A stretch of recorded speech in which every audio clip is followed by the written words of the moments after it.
Having a having a very, very trustful relationship with your partner is something that everybody desires. Everybody wants the gift of trust in their marriage. But is that always the case? Hi, my name is Soul Angel, and you are watching the Blissful Couples Corner. Welcome to another edition. I'm excited to be here.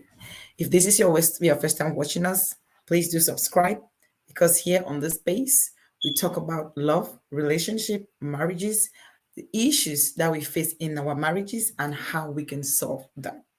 So go ahead and hit that subscription button, and also follow us on Facebook. Today, we will be talking about trust. Actually, a series we started 2 weeks ago, talking about the core pillars of marriage. And we said there are 5 core pillars of marriage, to my experience and the experience of those I've worked with. We have 5 core pillars. The first one we talked about 2 weeks ago was love. And we asked a question: are you in love with your spouse, or you love your spouse? Or you are both. You love your spouse and you are in love with them. If you did not watch that episode, please go ahead to my YouTube channel, The Blissful Couples Corner, and watch that episode. We have a detailed explanation of what that question means and how you should answer it. Last week, we talked about commitment as the second core pillar of marriage, which we said commitment is the energy, the time, the devotion you put into your relationship, into your marriage to make it work. How committed are you in your marriage? How committed are you to your partner? We talked about that last week. And again, if you did not watch that episode, please go ahead and look for that video on YouTube or on Facebook and watch it. Today, we have another core pillar we will be talking about, and that is the pillar of trust. The pillar of trust. Before I go ahead, I will just wait for a few minutes so others can join us. Please, when you're coming in, share the link as much as possible so we can all have a very, very beautiful conversation this evening. It's a beautiful Sunday evening. So go ahead and share those share to your friends. I will just also try to share some right now. So I just want us to have a very, very beautiful conversation today.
Okay, while we wait for people, for others to join, let me do one more sharing here. I just want us to tune in and really have a beautiful discussion about this.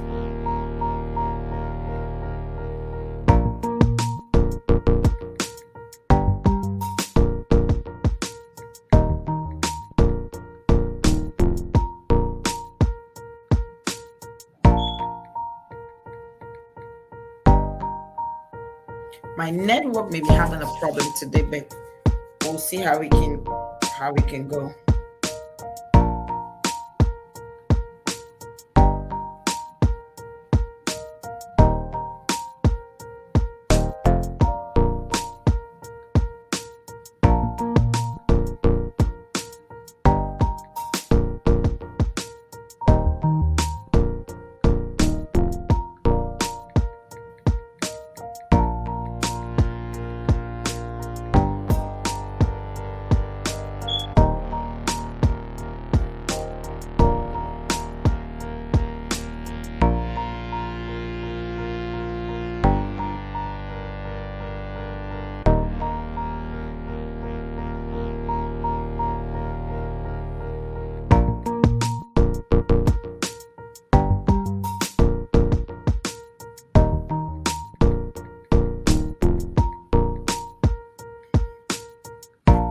Okay, I think we'll go ahead right now. I don't want us to wait too much for others.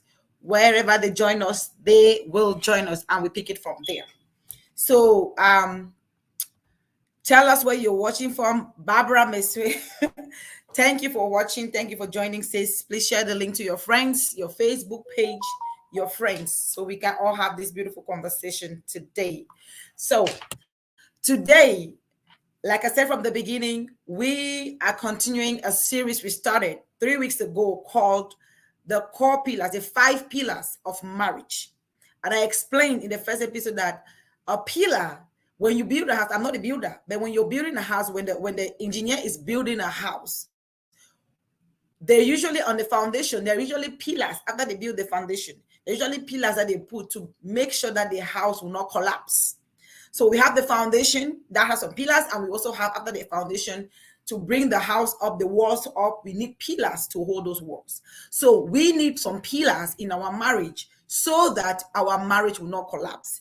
Those pillars are the things that hold our marriage, the values, the principles that we need in marriage, so that, one second, guys, let me close this door. That's what life, when you're doing life, everything happens. Yeah, so we need those pillars to sustain our marriages, because if we don't have them, then there will be trouble. Matters arising will be too much. So we talked about love being the first one. If you did not watch that video, please go ahead and watch it after this. The second one was commitment. We talked about it last Sunday. And today we are taking the third one. Please go ahead and watch the first two, if you did not watch, so that you can follow with us. It's very important, especially for those who are still getting ready to get married. Please. Oh my God, Mr. Kome George, I am so honored to have you here, sir. That's my teacher. Oh my God, thank you so much, sir, for watching. I appreciate it. I appreciate it. Thanks, everybody. I see Kingdom Embassy, a whole Kingdom Embassy. My whole Kingdom Embassy is watching. Thank you so much. Thank you so much. I really appreciate it. So if I have not called your name, then I'm not seeing you. Please grant StreamYard permission so I can see your comments. You can also see my comments. And please comment on the topic. Anything you want to say, let me just comment there. And if you want me to bring you at the backstation, you can actually verbalize your opinion.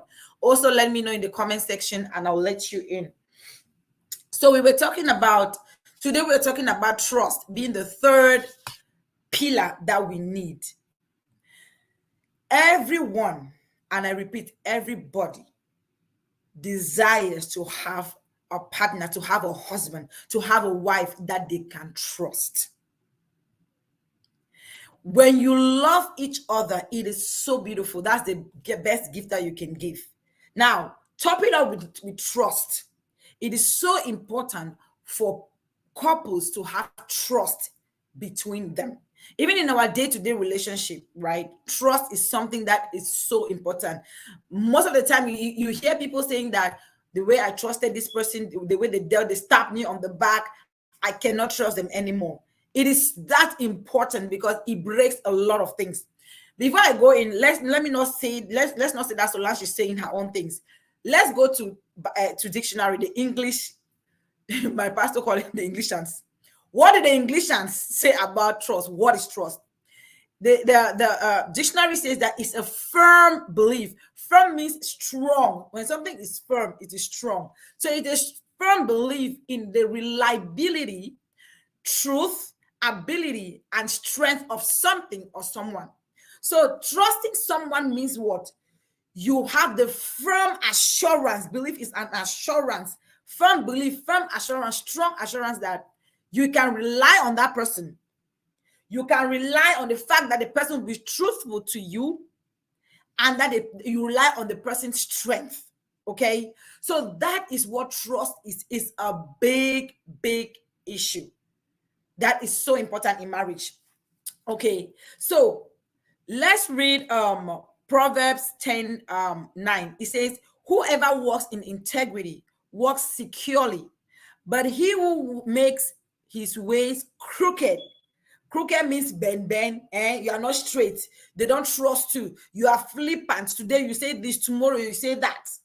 You know, that kind of person will be found out. Now we'll reach here. We'll come to that level. Okay. So, hey, Miss B, thank you so much for joining, sister. Lala, of course, you're always there. You're always there. Thank you so much, sisters.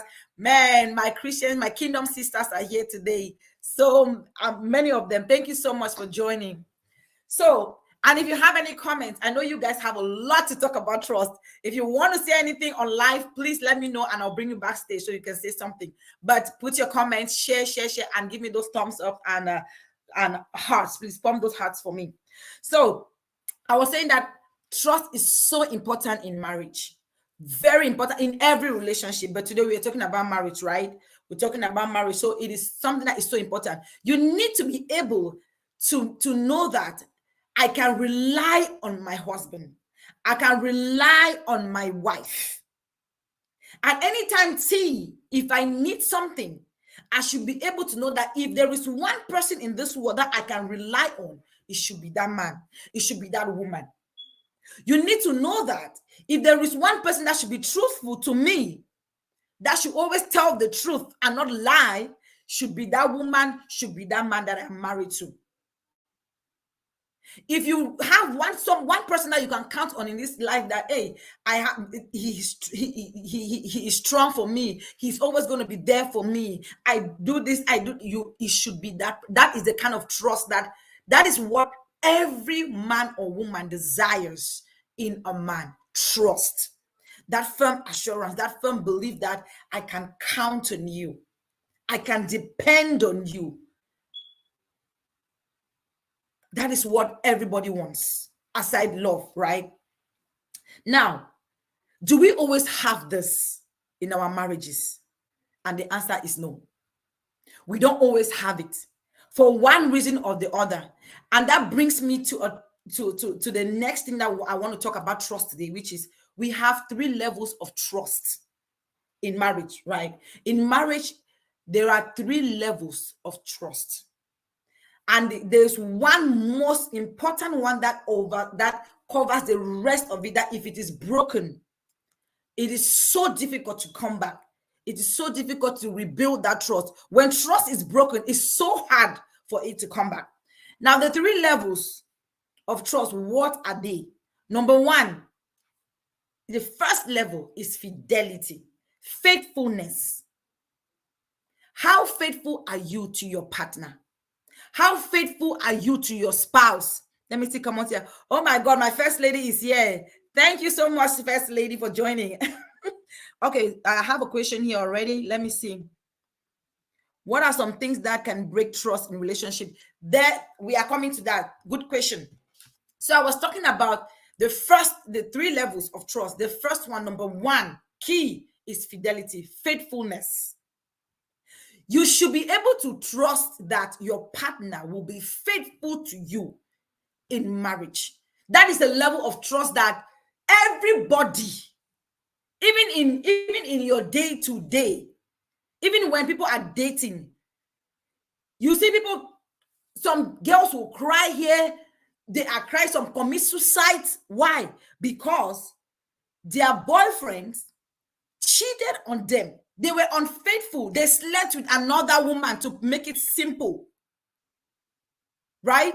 They slept with another woman. That is a big issue. That is so heartbreaking. And it's a level of trust that has been broken that it is so difficult to mend.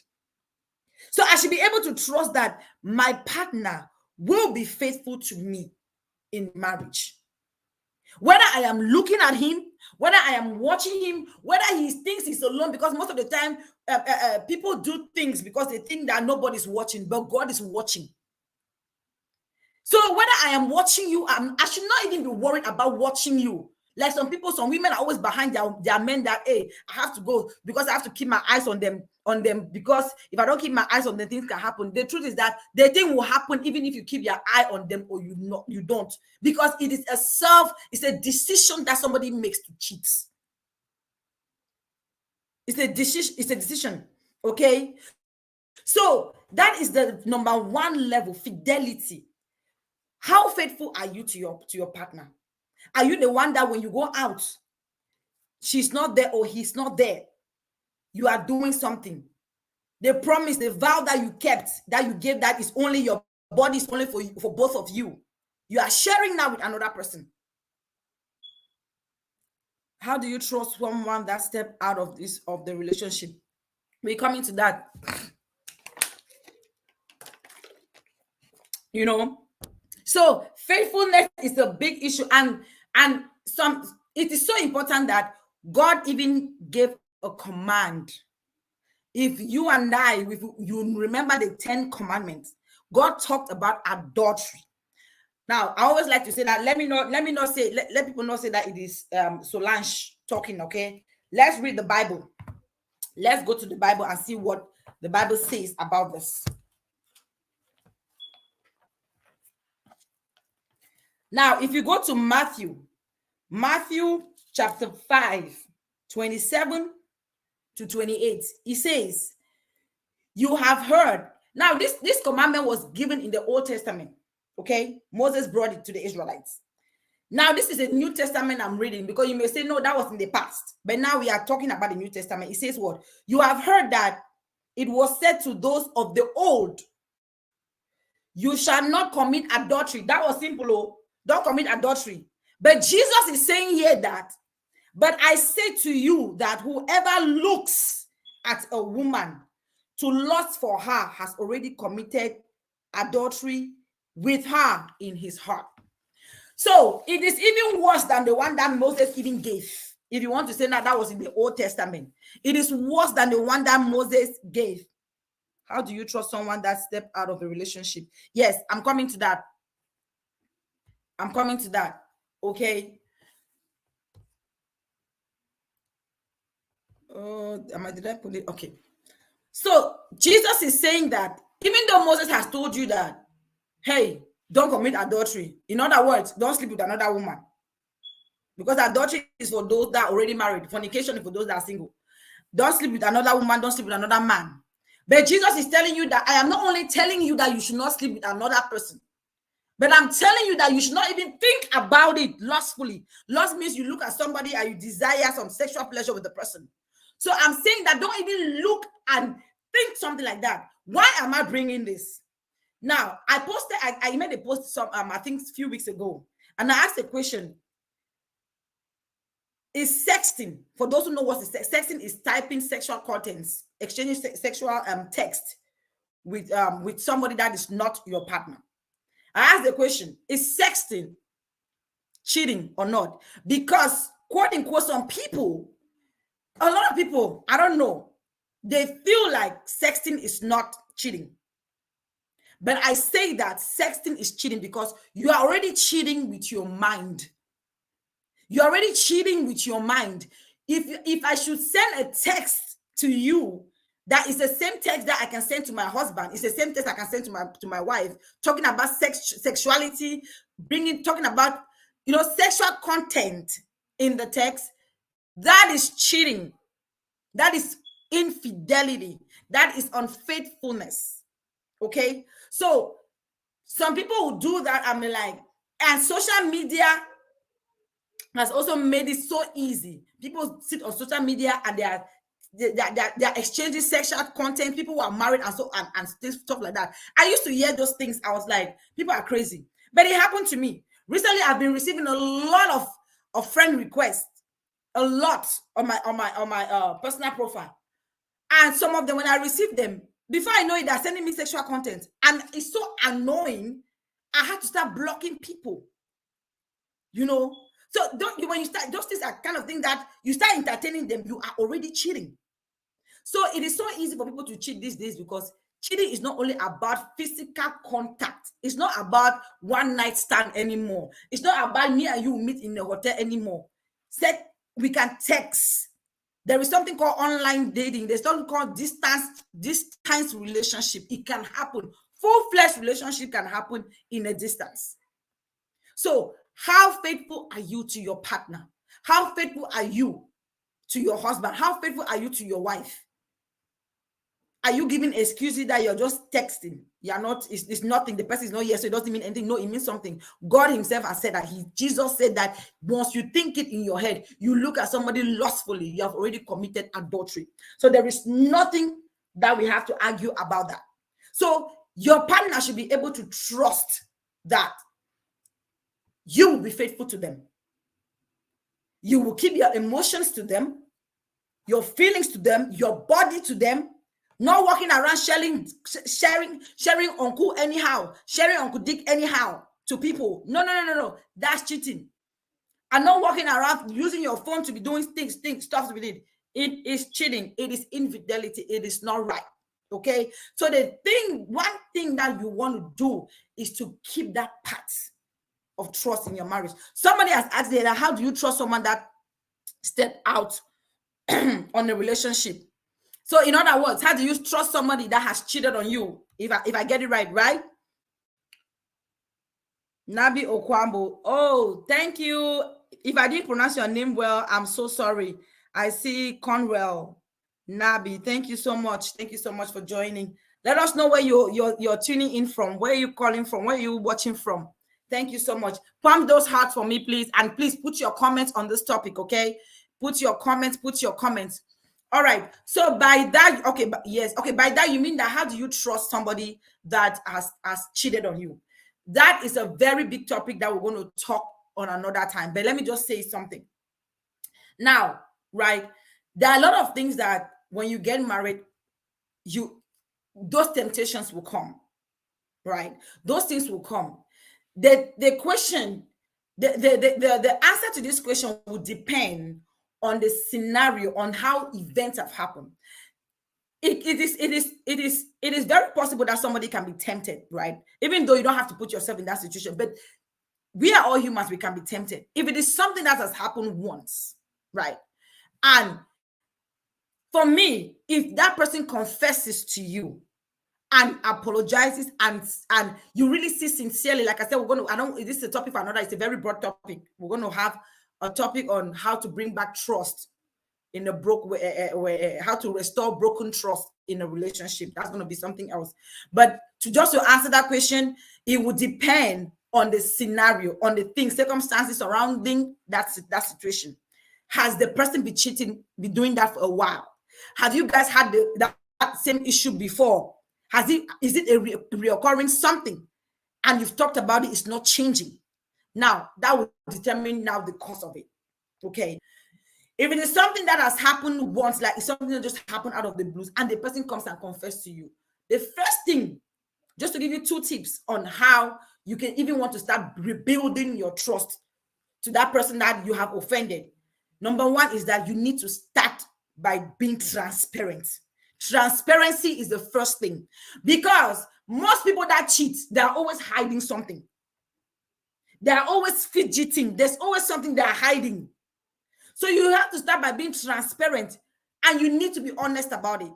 Number two, you have to confess immediately, because some people, when they do something, they realize that is wrong. What they've done is bad.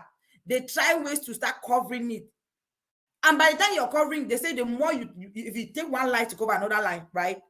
You have just generated another lie. You take one lie to cover another lie, you have generated, and before you know, you have a mountain, a heap, pile of lies. Maybe even worse than the little one that if you have confessed before. Let's say, for example, let me take a classic example. You, a man, you cheat, right? You cheat on your wife. You cheat on your wife, you don't say anything, but you regret it so much, you don't say anything. Now, that side chick, she enjoyed every bit of what you gave her. She enjoyed it good, okay? Now, in your brain, you're like, no, I have to stop this. I can't do this. I can't do this. I can't do this. The babe is a fine babe. Now, you've already, you are trying to hide it from your wife. And now she starts telling you, if we don't continue this relationship, I'm going to make your wife know. Blackmail comes in. And because you want to hide that, you don't want your wife to know, you start compromising. Every day you're lying that you're going somewhere, meanwhile you're not going. Now, the day your wife discovers it, because let me tell you something. Let's go back to that proverb. Proverb 10:9 says, well, whoever walks in integrity walks securely. But he who makes his ways crooked will be found out. Let me tell you something. Everybody cheating, you will be caught. Whether it is today or tomorrow, you will be caught. So I was just saying this just to expand on this point, that you may want to hide it because you don't want your wife to know. Now you are compromising with that side chick, because according to you, if you tell her, she will explode, she will do what? It is better that she hears at the beginning from your mouth, because by the time she hears or sees it that you did not tell her, no matter what you say, it doesn't make sense at that point. Because you had the chance to come and say, babe, I'm sorry, I made a mistake, I messed up, I did. She will be so mad, yes, but trust me, it will be better than her discovering. And it goes the same way with the woman. You've discovered that you've made a mistake, because the fact that you are lying and you're still hiding it, it means that you are comfortable. If you're lying about it, it means that you are finding a way to continue it. No matter how you put it, you can sugarcoat it anyhow, but you are finding a way to continue it.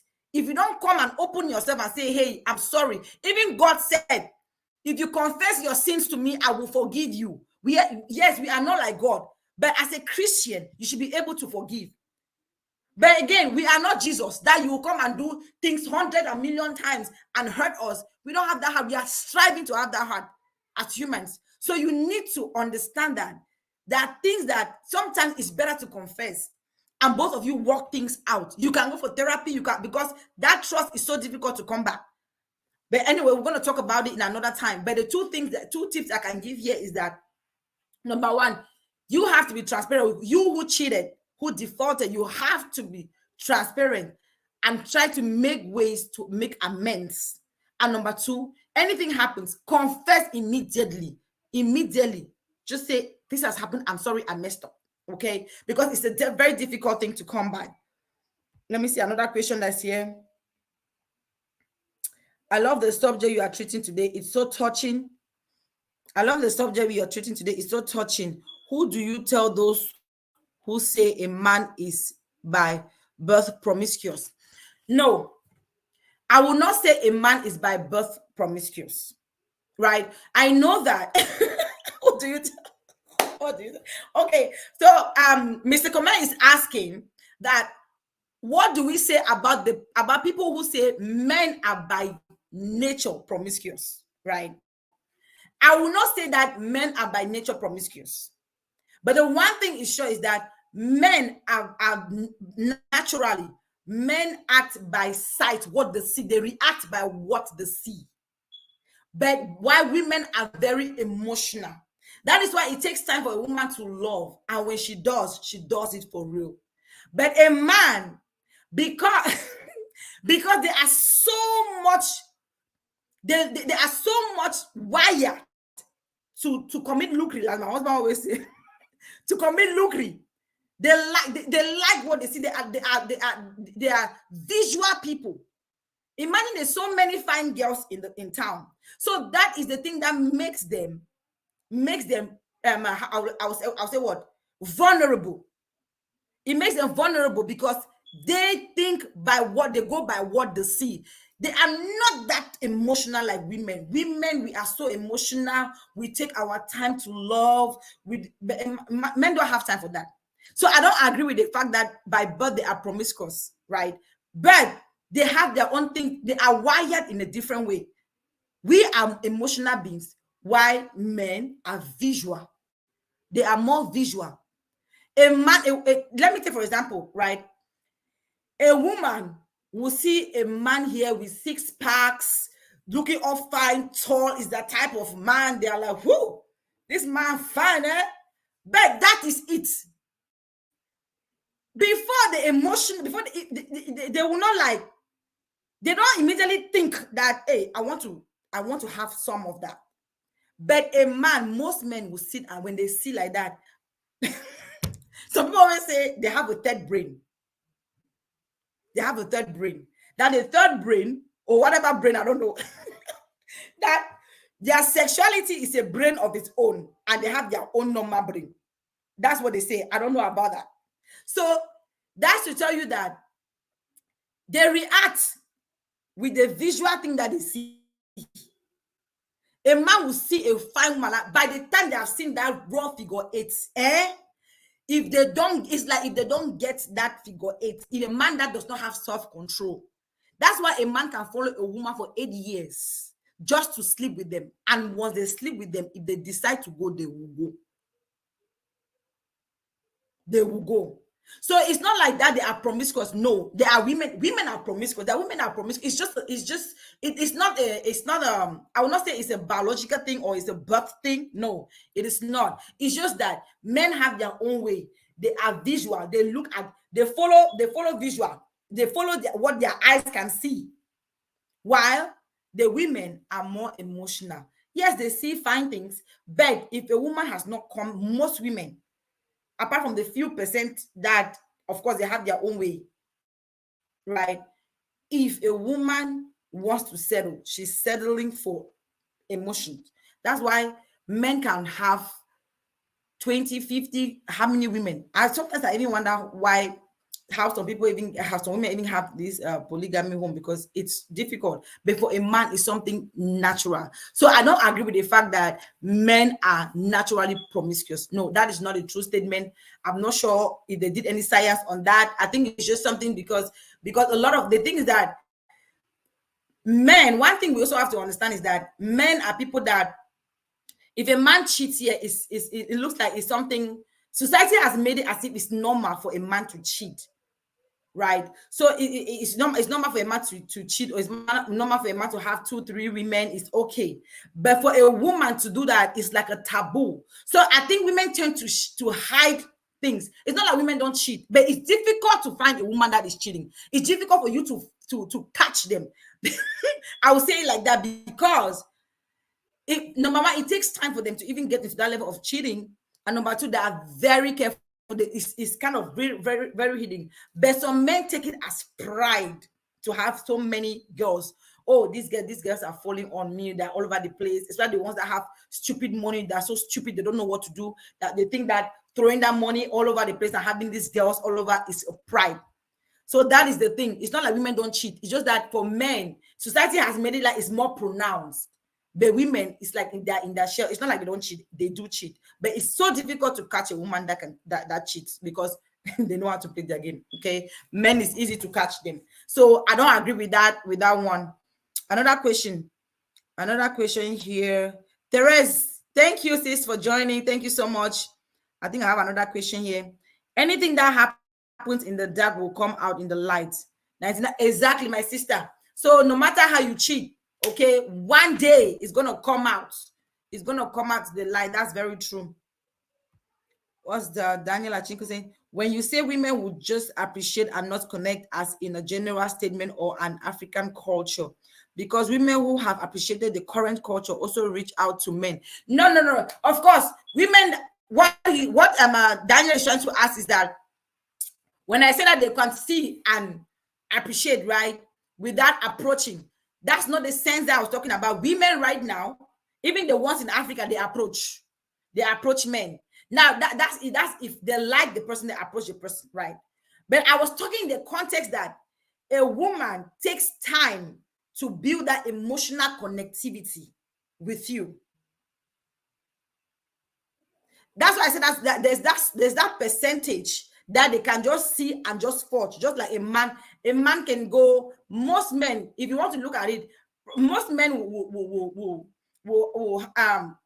they can easily have one night stands, right?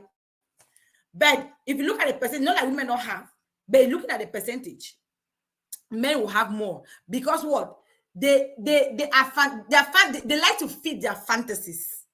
But women they take time before they get into you, get to know you. That's why some men are always angry with women, like, why do you have to take much time like that before you tell me yes? You have to take, because what they are thinking about it, they are putting the pros and the cons. Sometimes, if I date this man, how is this? They want to be sure that their emotions, they are really feeling like that. But the men don't have time to, man, as they don't see and they go. Okay, few of them will be thinking about that when they get to the stage of marriage. But most of the time, when they're in that dating stage and whatever, they don't even really care much. But women are the one that are burning in love, they're burning in emotions. So it's not that women don't approach. No, it's okay now like this. It's okay for women to approach men. You love a man, you approach a man. But I'm not talking about because of the six packs, whatever. Some people just go to they want to get that you see a six someone with six packs, you are happy about it, and you just love the six packs, you want to go and try it. That's what I was talking about. I'm not talking about that women cannot approach men. Women these days approach men, especially where I come from, Maryland. Women approach, they'll even take they'll even chat your man while you're sitting there.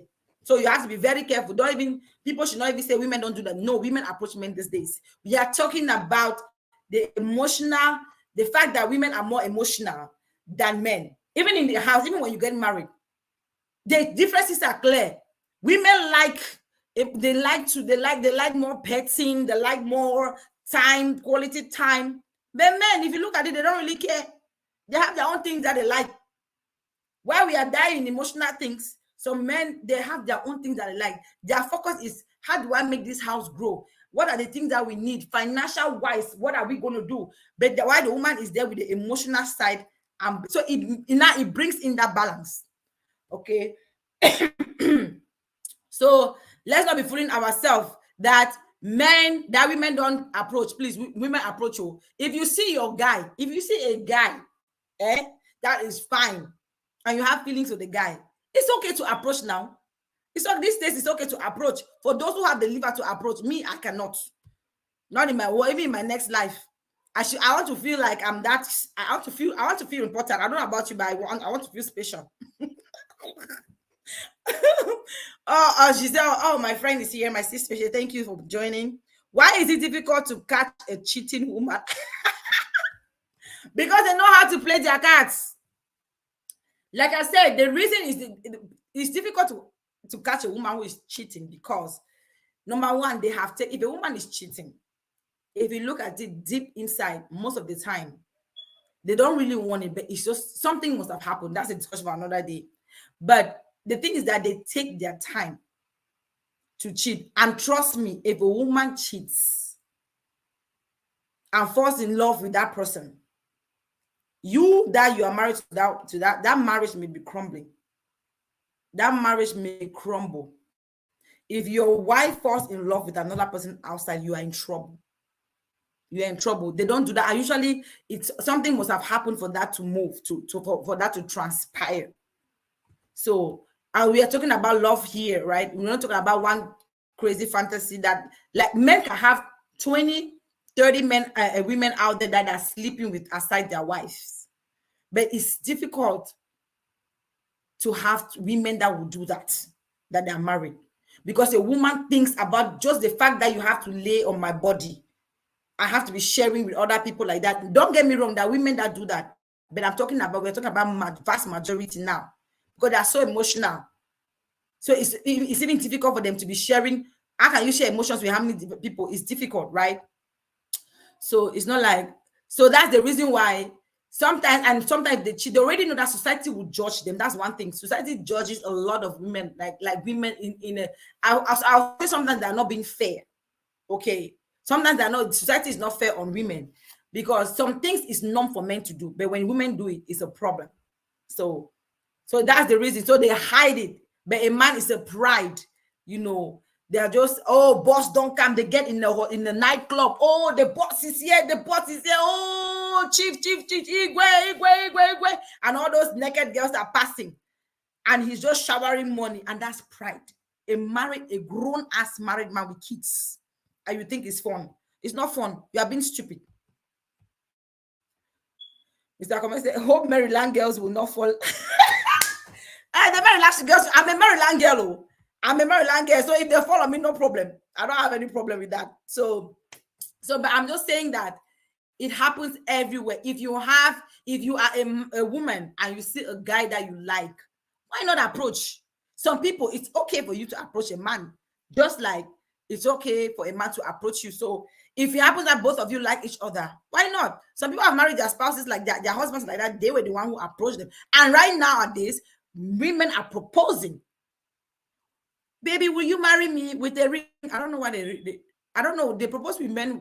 When you want to propose to a man, what do you use? You use ring to, or they have another thing. They get something else that they use that for propose. Or for my beginning, I don't know. When I tell you my head, please, if you know what they use to propose, is it a ring or is it what? I don't know. But I know that women to propose now to women, to men. Okay.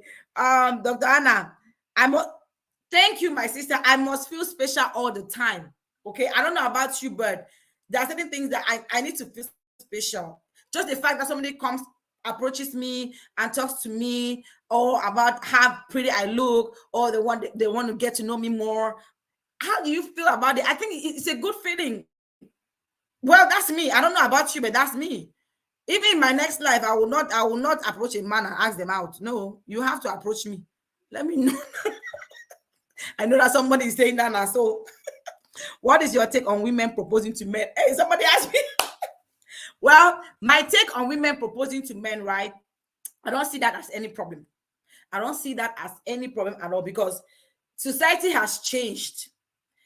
Society has changed in a way. I don't know. Social media has brought a lot of changes. Technology has brought a lot of things. Society is just changing. Me before, right?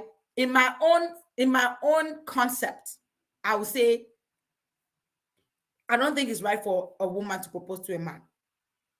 But then when you look at it detailedly, why? Why do you think, apart from the fact that me, like I just said, like I'm also one of my sisters here, Dr. Anna, she says she wants to feel special all the time. I want to feel special. So I would rather you propose to me. Okay? I want to feel special. And especially men are so unpredictable. What if you go propose to the person, to the man, and he doesn't want it? Just like men propose to us, right? And we say no. So, but for me, apart from the fact that I want to feel special for you to propose to me, right? Of course, if you want to, if you say you are the head, whatever head you are, so do the head thing, the things that the head does now. So you should take the lead. You are the head, you want to take the lead and do the right thing. But again, does that cancel the fact that women can propose? No, I totally agree with the fact that women, it's okay for women to propose. Now it comes now to the level of your personality, your ideology. What do you think about it? For me, I don't think that there's any problem with women. If you love a man, you guys have been in a relationship, and you gauge that they want to take the relationship to another level, but you need to ask a lot of questions. That's a discussion for another day.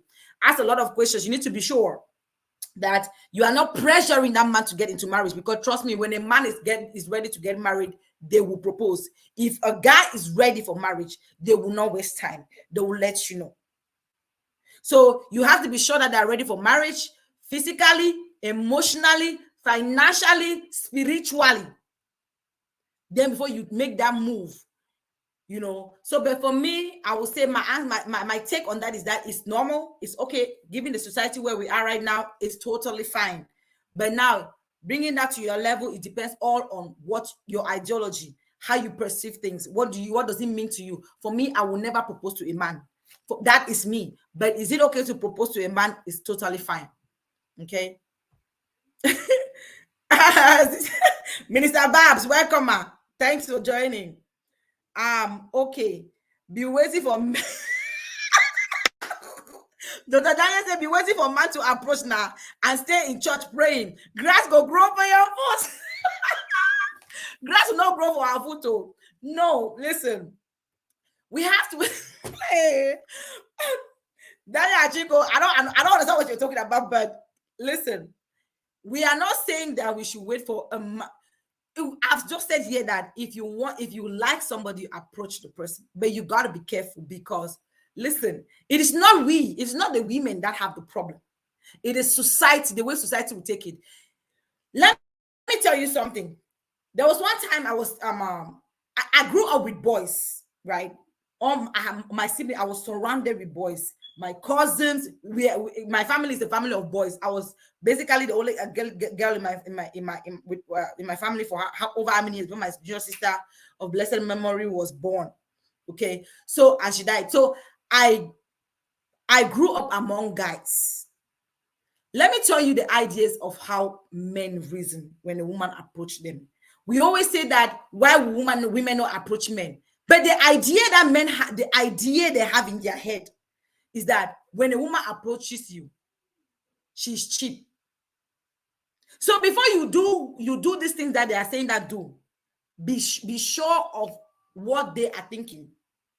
When you sit among men and you hear what they talk about women, so the concept was that if a woman approach, come and see how they brag about the mama me, didn't approach me the other day, man. They get this on the swap for this thing didn't approach me wait. Means that me say they get the swap. See the girl, you can approach me, man. That means say, I don't I deal. Then they are bragging about it. They are belittling you in a way that like they make you feel like you're so cheap for the fact that you approach them. You don't know your self-worth. So sometimes women don't do these things. It's not because it's just what the society has made it to be. Sometimes we blame women that they are this, that, but it's just society. If I should approach you because I see you, I like you. It's okay, like you see me, you like me, you should approach me. But if your own approach to me has a different meaning from me approaching you, then you rather approach me. So that I should not get that judgment that I'm a cheap girl for approaching you. So that is just it. So don't tell me that let's sit and don't approach and be waiting in church. Grass will grow for our food. Make the grass grow. So long as you know what you want, God will send that one for you. They will approach you. But if you're that type that it's okay for you to approach, you don't feel anything about it. You don't feel any how do you call it? Any low self-esteem about it. Please go ahead and do it. Go ahead and do it. But be ready. Let that man not turn around tomorrow and insult you that, by the way, I never even want to say, no, you approach me. If you don't become beg me, say, I'll marry you, I will marry you. Be careful. Be careful because these men, they can be so mouthy. They say we are mouthy, but if a man wants to be sarcastic to a woman here, you will not believe what they will say. You propose to that man, you approach that man, you propose to that man, you guys get married. Tomorrow, anything in the house, I need to wife and marry you. No, you approach me. If I not be help you marry you, who will I marry you? Sekwahama single like you. This. So be very careful. When you are placing your things, think. So, Brother Daniel, whether you say grass will grow for our food, no problem. God, there is God, oh. Okay. Let me see what Miss B is saying. If a man's supposed to be the head of the house, but I am the one that married him, how does he become the head of the house? That is a very good question. That is a very good question. I don't think we're going to go through our thing today because these questions are so interesting. That is a very good question, Miss B. If a man is supposed to be the head of the house and I married you, and this goes to the level, God, you guys have taken us out of trust. Now we are talking about something else, but it's okay. Okay. I'm supposed to marry you. And this brings me now to a very good thing, like a very good point, like, okay, I hear some people pay their bride price. Some women, they work money and pay their bride price. You know, the men tell them, hey, you're going to pay your bride price. Bride price in African culture is that thing. Is that thing that you go and say, hey, it's nothing that you are buying a woman. It's not enough value on the woman, but it's a significance that, hey, I'm taking this girl and this is what I am bringing, just to signify they have value. So those women who pay their own bride price, listen, you should never pay your bride price. Even if you have to help your husband, the wedding and everything, do every other help anyway. But that bride price has to come from that man. Let him pay that bride price. So I just remember this one because our sister asked that if the man is supposed to be head of the house and I'm married and I'm the one who married him, how does that happen? How does he be the head of the house? That is a big issue. So you, a man, if you are asking that a woman should marry you, be ready to be the neck. Because when they start, because we are mouthy, right? Being the head is not only about say I am the head. I am authority. God, I'm the head of the house. God has given me the first place. This. God has given me the right to be the head. You have that right comes to whom much is given, much is expected. So if you want to take the head, be ready to do what the head can do. Just like my sister has said. So some people do that and they get in marriage and they're like, oh, this woman is, you looked for it. Okay. So that's a very good one. The world is changing and African culture is changing too. Exactly. It's changing. So it's okay. People, like I said, the dynamics of what is happening now, the world is changing. But what I want to say here is that we are picking most of the negative things. Look at what is changing and look at what is changing and pick the things that are good for you, the things that will mold you, the things that will make your relationship work, the things that will build you and not the things that will destroy you. There is so many there is so much information on the internet, so much information on social media, and a lot of them are packed with lies. People talk about marriage. People are on the social media advising on marriage, but they are not married. They are not in marriage. They don't know the real thing of marriage. They don't know where it pinches, and it's easy to just sit and talk, right? But when you have to make sure that you see what is, you get the information, but filter the thing that is right. Things are changing, but everything that is changing positive? No. So pick the one that is positive and throw the one that is negative. The one that will build you and not the one that will destroy you. Don't copy another person's thing because it's working for them and think that it's going to work for you. No, you have to look at your situation, evaluate it, then and ask yourself, can this work in my situation? I've always said here that no two marriages are the same. No two marriages are the same on planet Earth. Okay? Because what? My husband is not the same. It does not have the same characteristics as your husband. Does not have the same behavior. Does not have the same likes, the same dislikes. And I don't like the same. Peter's husband is not the same. Peter's wife is not the same as John's wife. So there are two different people. Don't take what is working for Peter to come and implement it in your house with John. John will reject it, and that will be problem. So be careful. Look at what is there. Look at what is there, and make sure that you pick what works for your situation, because there's a lot you can pick. But be very careful. There's another one, another miss. Biblical men propose to women and not the other way around. Thank you, Minister Babs, for that. Yes, so I would think that you should propose to your wife. Okay, you put her value, of course. You if you are the groom, right? You have to propose to your bride is the person that I don't know how to put it, but trust me, for me, I would say that the man has to propose for you. But again, it all depends on if you want to follow what society is following and it's okay for you, fine. But remember, our reference when it comes to marriage is the Bible. You cannot do marriage without the Bible, my sisters, my brothers. You cannot do marriage without the Bible. And we're going to talk about it. Marriage is more spiritual than physical. All these things that people are aware, it is more spiritual than physical. If you are not if you are not in Christ, if you are not spiritual in a way, if you don't understand the Bible, you don't understand what God means when it comes to marriage, you don't understand the word, it's so difficult to stay in marriage, because marriage is itself is a spiritual thing. That is why it's so much attacked. Let me see another comment. You guys have derailed our discussion today. Miss Anik, I don't think that takes away from his manhood as a man. I think she was referring to what? I don't think that takes away from his manhood as a man. I don't think. Okay.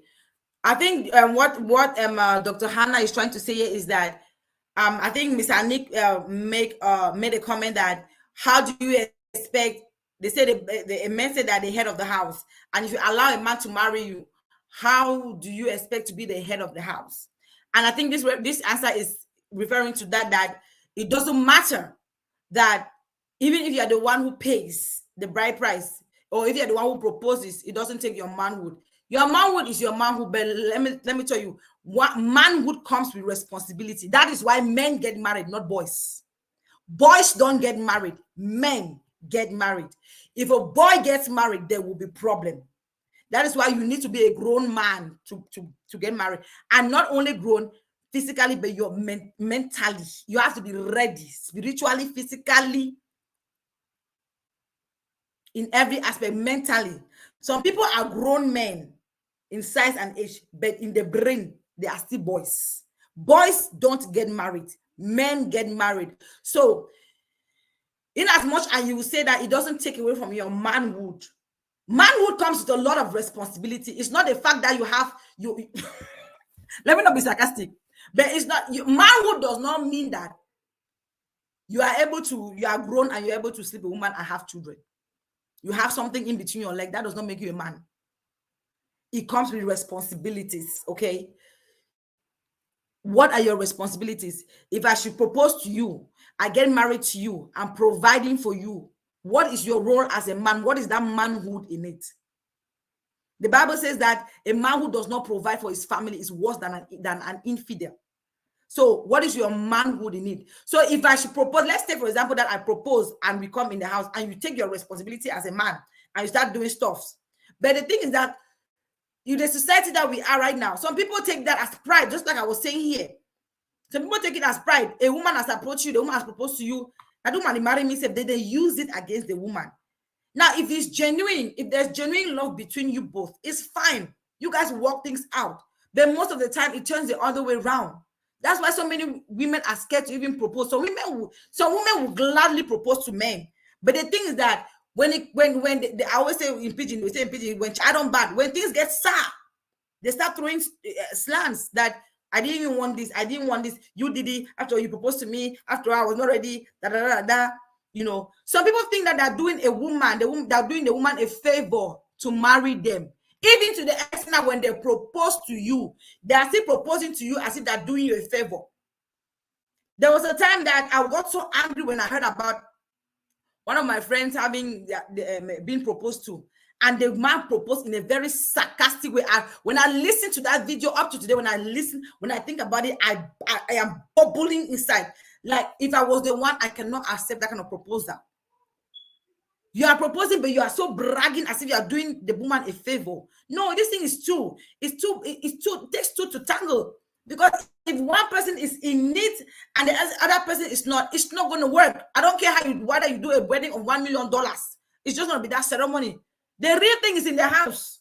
So let's not, even if you're the one who proposes, if you go to the house and everything is going fine, the man is taking his position, his responsibility, making sure that his manhood is really acting, in every dimension, financial, in every aspect, taking care of the family and everything, then we are good on that, okay?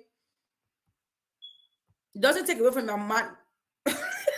There is God, yes, Dr. Daniel, there's God. There is God. Absolutely never pay your bride price. No, never. Please don't ever do that. That one, I will personally, please don't ever pay your bride price. Don't do that. That is your pride. That is your pride. Don't do that. He should pay it. If you can help with the wedding, help with every other thing, but that they call it bride price money. Don't ever pay it. Let the person work and go pay it. But the Bible says a man shall leave his mother and father and cling unto his wife, not the other way around. Thank you, my sister. To me, for a woman to propose to a man is degrading to the woman. That I share exactly the same feeling with you. Exactly the same feeling. And again, this is the Bible we are quoting here. Okay? A man shall leave his mother and father, cling to the wife. So in other words, the Bible is in other words telling us that the man will leave his parents and come and propose to you and come and say, hey, I want us to be together. I want us to be one. They did not say that a woman will leave his father and mother and come and cling to the husband. So it's the man that is coming. It is not the woman that is going. That is why when you are getting married, the man comes to your house. I don't know let me know if I'm wrong. But in African tradition, I'm not talking about Western world because we have our own way. Western world have their own way. But in African tradition, have you ever heard that a woman goes to a man for knock door? So a woman never goes to the man's house for knock door.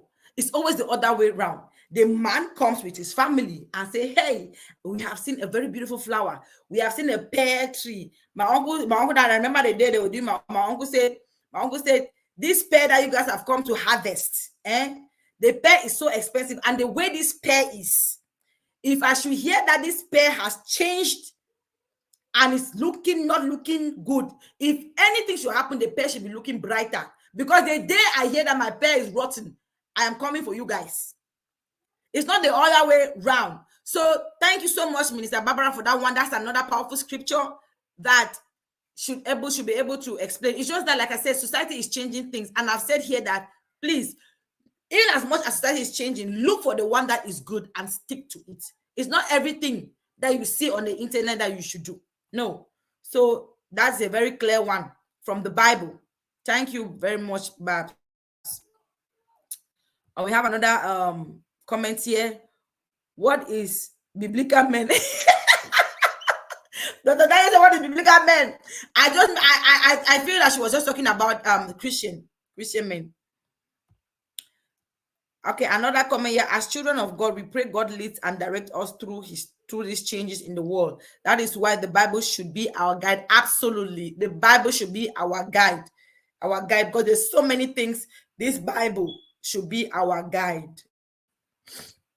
Next comment. I know it doesn't take away from his manhood as a man. However, it install different things in the man's head, and the people around him too, especially his family. Exactly.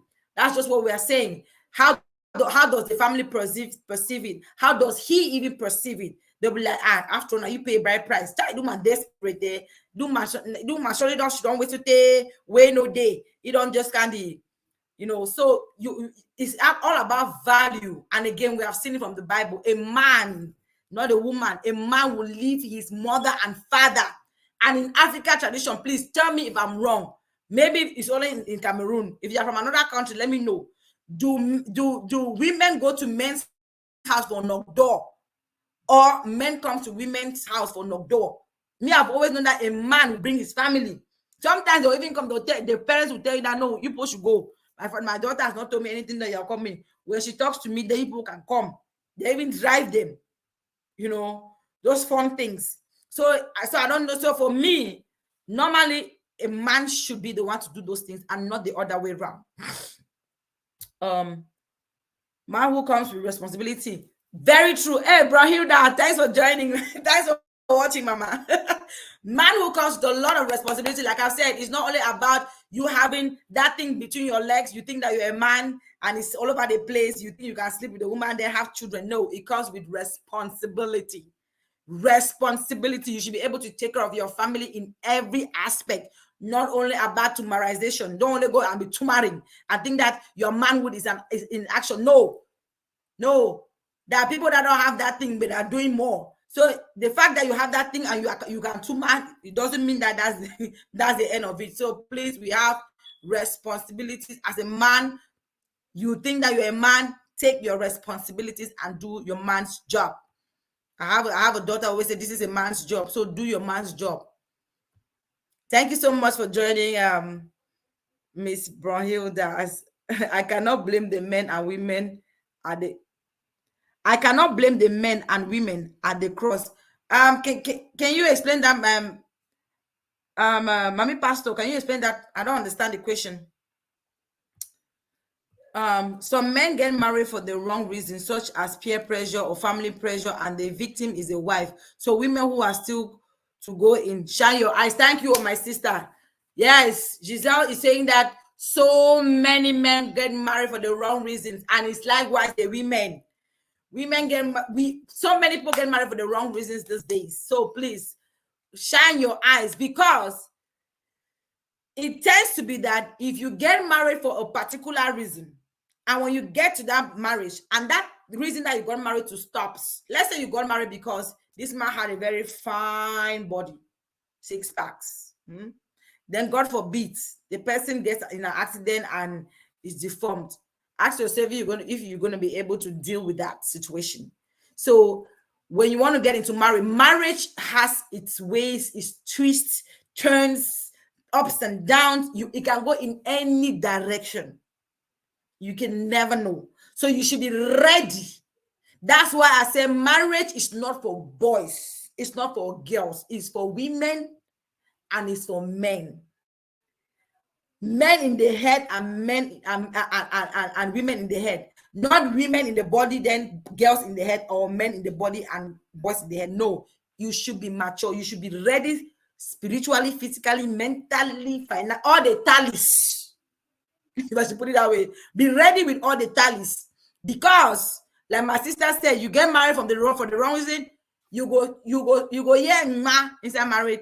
You go young ma. So shine your eyes. Yes, Indian women go for knock door. Well, that's what I said in Africa. I don't know about that. Indian women is their culture, right? Now, India is their culture. It's normal for their culture. For us, is it? It's not. So that's why I said that in Africa. Let me know which one has. I don't know about that. Now, it's just like here in the Western, in the Western world. I don't think that they even do something like knock door, whatever. They just do, oh mom, I bought my boyfriend. Oh, we're getting married next week. Sometimes they just get a call, mom, we got married last week. Oh my God, I'm so excited. Culture. So we're talking about our African culture. How do we perceive it? Okay. Next one. Man, you guys don't want to let me go today. A woman proposing to a man also promotes unfaithfulness, and the men will use it as an excuse that, after all, you proposed to me. I didn't love you, blah, blah, blah. That's just what we said here. But again, I still say that. Now, it all depends on the dynamics of the relationship, right? If you are in a relationship and you think that you want to propose, please be very careful. You have to gauge the temperature, gauge the atmosphere. Okay, and I've said something here. If a man is ready to get married, you don't have to push it. He will do it. If the man is ready, when men are ready, and they even ask you, you are turning, before you know it, you'll marry another person. If a man is ready to get married, they are ready. Okay, so that's why for me, when I look at that when I look at proposing to a man, for me, to be honest with me, now this is my personal feelings. For me, it has no place. Because if I'm proposing to you, it means you're not even ready to get married. And I'm talking to our society, apart from this Indian that we're talking about. If your culture is fine, okay. But now it's not our culture for us to propose to men. So if I'm proposing to you, to a man, it means that the man is not even ready in the first place. The man is not ready. Because if that man is ready and he loves you, he will propose to you. He will propose if he wants to spend the rest of his life with you. If a man loves you, he's ready to get married, and he thinks that you are the woman that he wants to spend the rest of his life with, he will propose to you. Now, if you've been in a relationship and you're wondering why the man is not proposing, maybe number one, maybe the man doesn't love you like he claims. Number two, maybe he loves you, but he's not seeing the future with you. You know, it's possible, right? Somebody can love you, but because of certain things around you, the way he's seeing you, they say, no, go know how to cook it. You get they say go be disrespectful, even though I like it, but I cannot bring this in my house. This one, you can't bring me wahala for family. Maybe he's looking at those things. He's looking at you like, I love you, but man, I love you, but I cannot spend the rest of my life with you. You are just good for girlfriend. Number three, maybe they're not ready. They're looking at their finances, they're not ready. They're looking at this one, they're not ready. They're not ready to get into the wahala of marriage. So listen, for me, I feel like proposing to a man, you are just proposing to someone that's not ready. You are proposing to somebody that's not ready, especially for us in Africa, our Africa culture. I think you are proposing to a man that is not ready for marriage. That's what I would think. But again, the dynamics is up to you. Like you said, you don't want to do that, then get in the house, and then they're using it against you. They're using it against you. We have another comment here. There's a difference between married and marriage. In marriage, you share the responsibility with your partner, while in married, people do it for society's purpose, just to wear the suit and the wedding gown and have a big reception too. Thank you for that. That's why I always also say that marriage is not about the wedding gown. When you are a married woman, just like my sister said, marriage, we come and do this ceremony, we do all those fancy stuffs. Now you say, I am a married woman, I am a married man. Are you able to stand it? Are you able to stand the heat that comes with it? Are you able to withstand the storms? Because storms, they will slap you like that. Before you even want to get up, the other will slap you right there. Then you balance. Then you start thinking, what just happened? So you got to be ready. It's not about the fancy dresses. We all have all these things in our head. We want the most beautiful wedding. We want this, we want that. We want to please people, but now for fee would in Nandamba. My sister Baby said that one time. Barbara Gang. Now for fee would in Nandamba. Ndamba now for feel. Now instead of married house, the married house would in Nandamba for the now they would play football. We know who can dribble well, who can score this goal. Now for day. So you have to be very careful. Reception, all those things is what is happening in the house. That's what is important. Okay, that's what is important. My God. This session was so many questions. I don't even know. I don't even know whether I should continue or not to continue again, because we have taken all our time. But I really wanted to answer everybody's questions. If you have, I really wanted to answer everybody's question, and I hope that I was able to answer your questions. And again, I've said that please, if you want to get backstage here and say something, just click on this link I've sent, and you have the opportunity to verbalize what you have to say. Okay, with that right, but I appreciate your comment. It was a very good one. Listen, we are just here at Fidelity. Okay, we are just here at Fidelity. We have not touched we have not touched the other part of the other part of trust. Okay, so we talked about fidelity as a first level of trust, faithfulness, and all these questions were around that. You have to be able to trust that your partner will be faithful to you. Okay, the second level of trust is honesty. You need to be able to know that this man will be honest with me. Be honest with your feelings. Be honest about how you feel. Be honest about who you are. Some people get married, they don't even know the real person they're getting married to. Now they get in the house, the pretense still continues. Okay, the pretense still continues.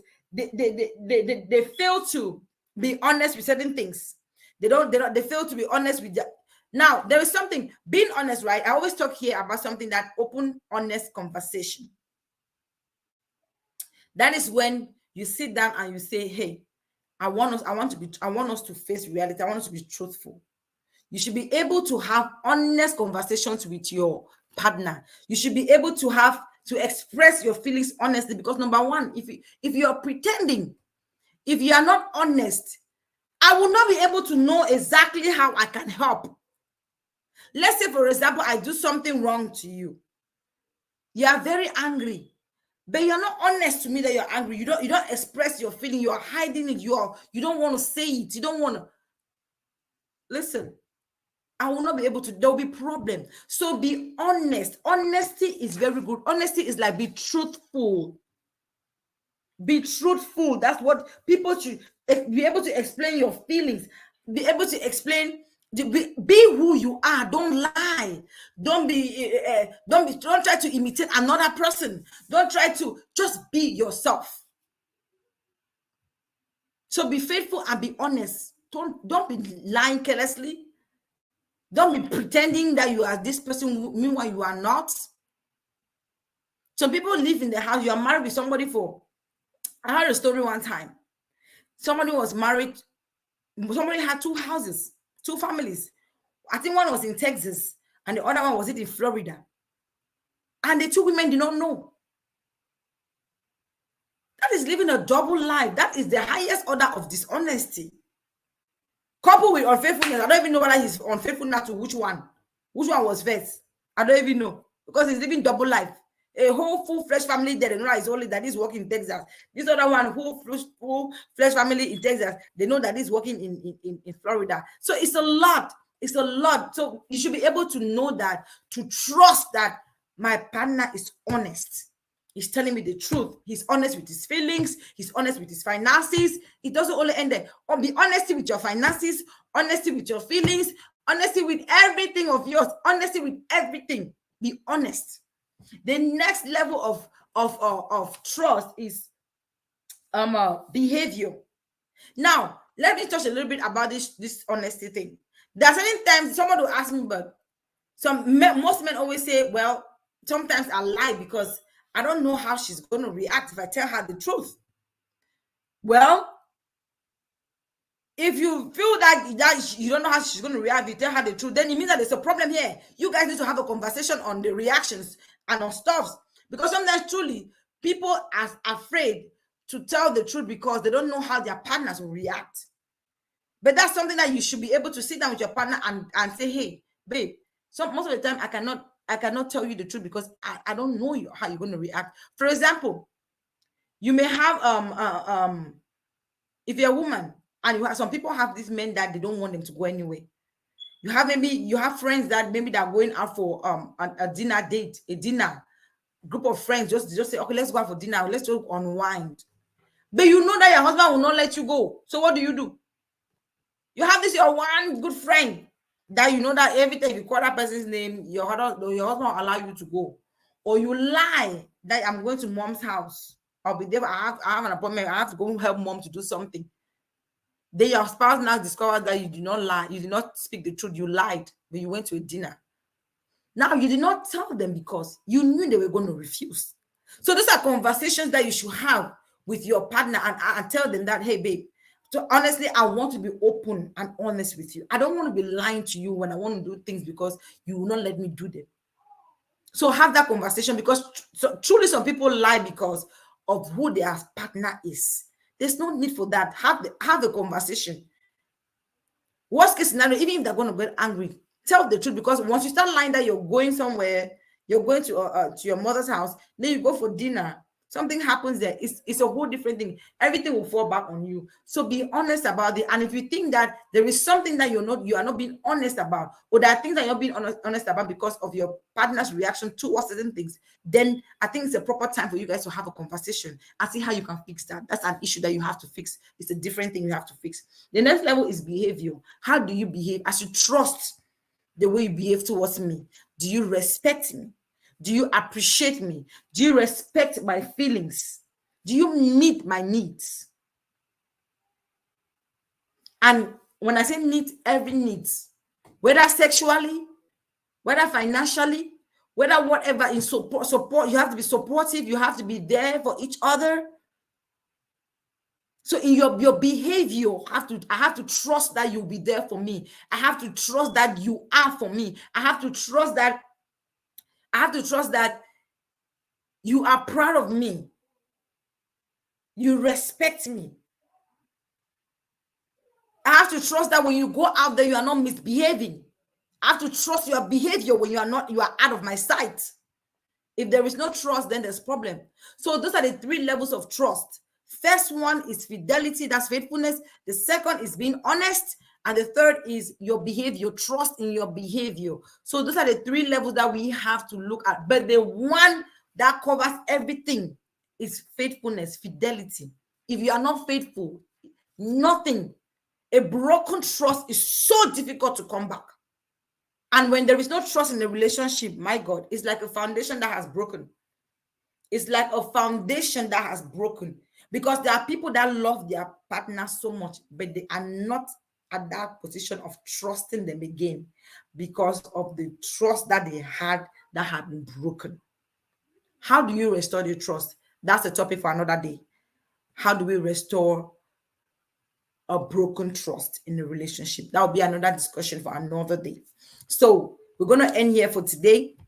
My God, I did not know. I plan to take just, of course, we always take between 45 and 50 minutes, but today it was something else. Okay. All right.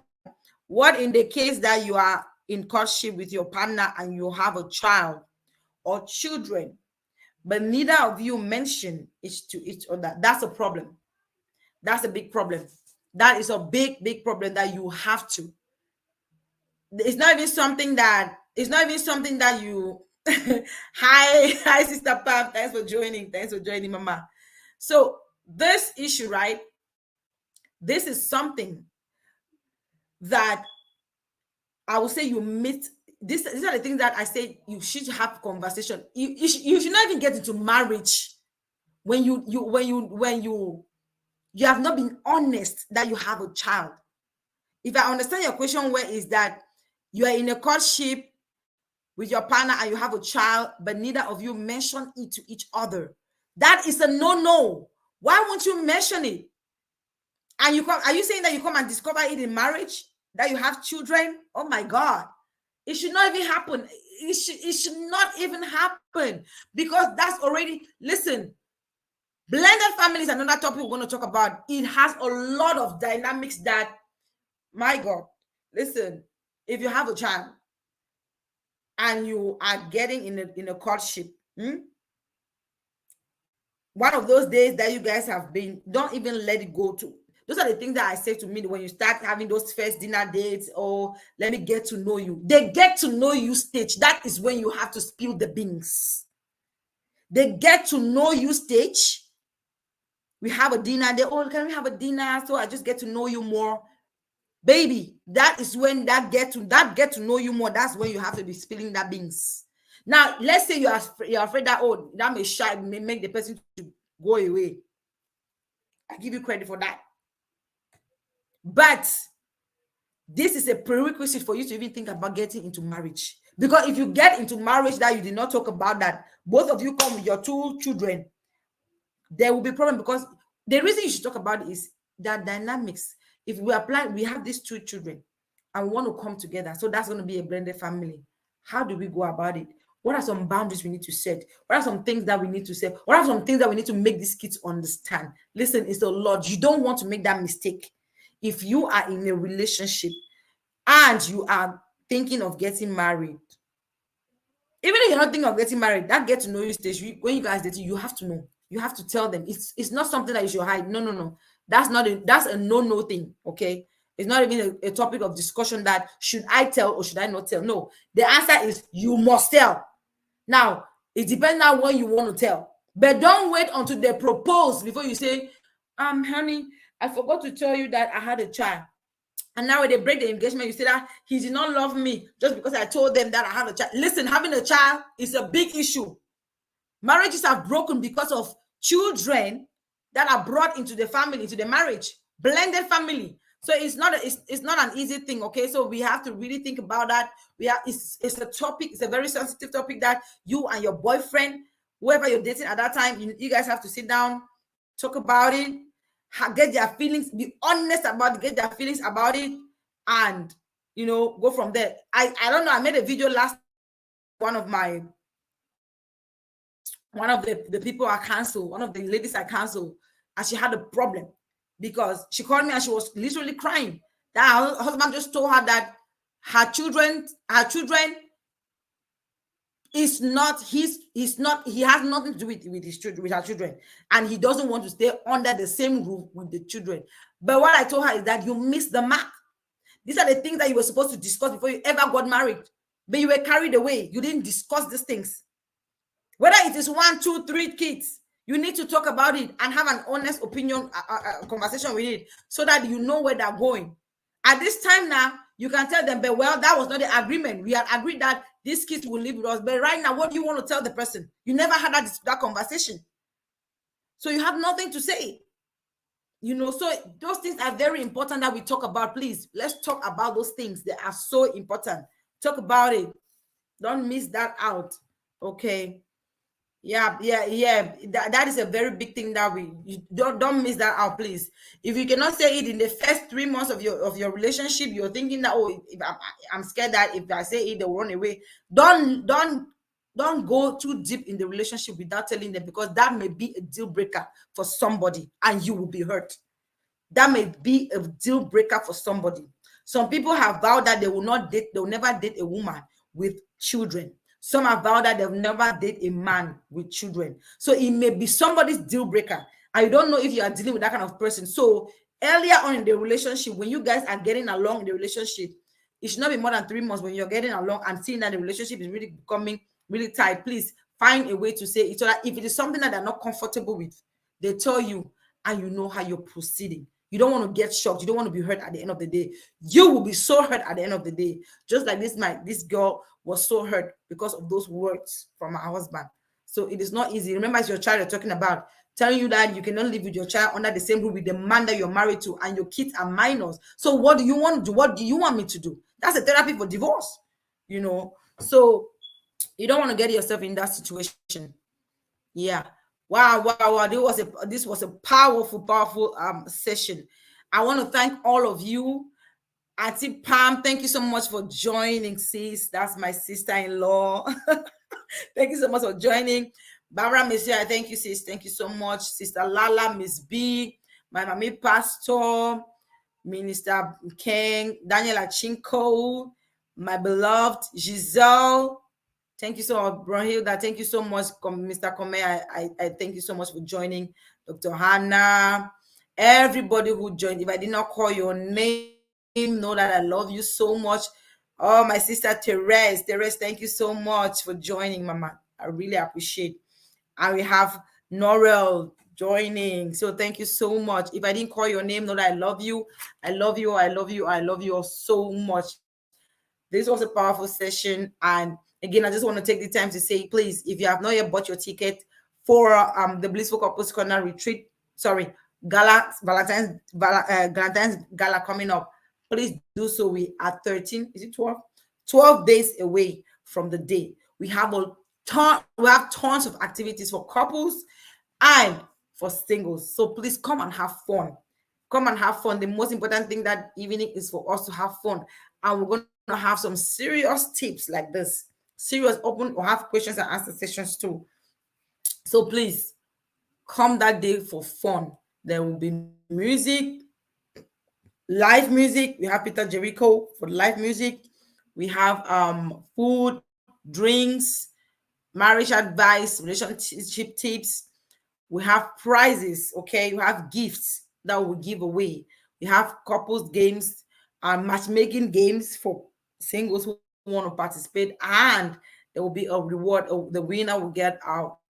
That's the boy, female, male and female will have a date that will be sponsored by the Blissful Couples Corner. Okay. We also have gift packs that will be given out for people that participate in games and stuff like that. So please come ready. It's going to be a very, very exciting evening. Okay. Tickets for couples $250 and tickets for singles is $100. Get your tickets because we may not sell tickets at the door. So please get your tickets. And thank you so much for joining. If you are one that you have not yet subscribed to my YouTube channel, please go ahead and do so. Give me the thumbs up if you like this content. And if you have anything that you want us to talk about on this channel, please let me know. You can drop in the comment section. I will say it and we can talk about that. We have more in store coming. So next week we'll continue with this series of the core pillars in marriage. We'll go to the fourth one. I'll leave that for next week. Thank you all so much for joining. I love you. I love you. You have a blessed week ahead of you. Again, I remain your host, Soul Angel. Love you all.